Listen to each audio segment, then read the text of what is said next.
নমস্কার বন্ধুরা, তন্দ্রার রান্নাঘরে সবাইকে স্বাগত। আজ শেয়ার করব মাছের মাথা আর সবজি দিয়ে কাঁটা চচ্চড়ি। আশা করি এই রেসিপিটা তোমাদের ভালো লাগবে।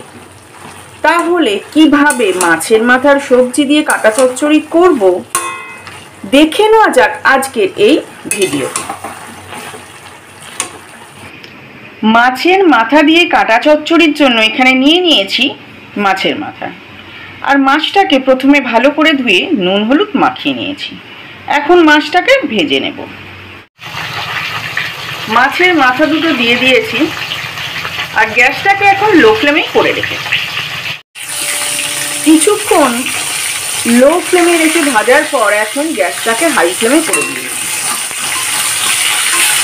আর এখন মাছের মাথা দুটোকে উল্টে দেব।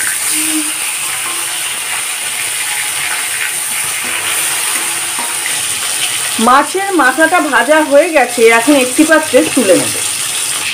মাছের মাথাটা ভেজে নিয়ে একটি পাত্রে তুলে নিয়েছি।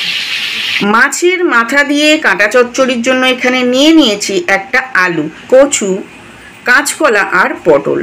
এখন এগুলোর খোসা ছাড়িয়ে ছোট ছোট টুকরো করে নেব। আলু, কাঁচকলা, পটল আর কচু একসঙ্গে ছোট ছোট করে কেটে ভালো করে ধুয়ে নিয়েছি। কড়াইতে দিয়ে দিয়েছি সর্ষের তেল। এখন দিয়ে দেব 5 ফোড়ন,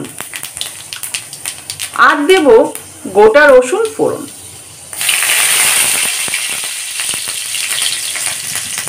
আর এখন দিয়ে দেব কেটে ধুয়ে রাখা সবজিগুলো।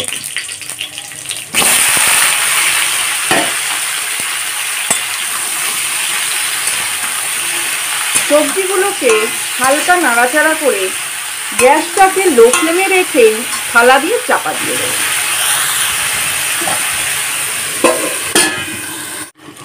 মিনিট 5 পরে থালাটা খুলে সবজিটাকে আবার নাড়াচাড়া করে নেব। আর গ্যাসটাকে এখন একটু 2-1 মিনিটের জন্য হাই ফ্লেমে করে দিলাম। আবার থালা দিয়ে চাপা দিয়ে দেব। সবজিগুলো ভাজা ভাজা হয়ে গেছে। এখন এর মধ্যে দিয়ে দিয়েছি স্বাদ মতো নুন, চিনি, হলুদ গুঁড়ো, লঙ্কার গুঁড়ো আর জিরের গুঁড়ো। এখন ভালো করে কষিয়ে নেব। গ্যাসটাকে এখনো লো ফ্লেমে করে রেখে কষিয়ে নেওয়ার পর এখন দিয়ে দেব ভেজে রাখা মাছের।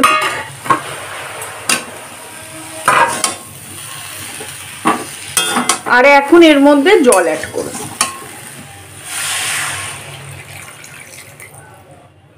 গ্যাসটাকে এখন হাই ফ্লেমে করে দিয়েছি।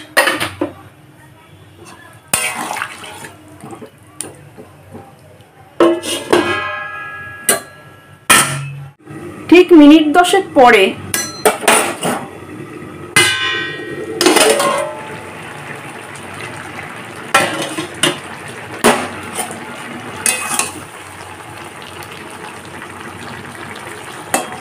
সবজিগুলো সব সিদ্ধ হয়ে গেছে।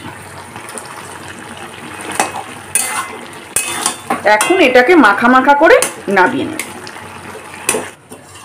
কাঁটা চচ্চড়িটা সম্পূর্ণ রেডি হয়ে গেছে আর গ্যাসটাকে অফ করে দিয়েছি। এই রকম কাঁটা চচ্চড়ি গরম ভাত বা রুটির সাথে অসাধারণ লাগে। আশা করি আজকের এই রেসিপিটা তোমাদের ভালো লাগলো। তাহলে আজকের মতো এই পর্যন্ত আসি বন্ধুরা। আবার আসবো নতুন কোনো রান্নার রেসিপি নিয়ে।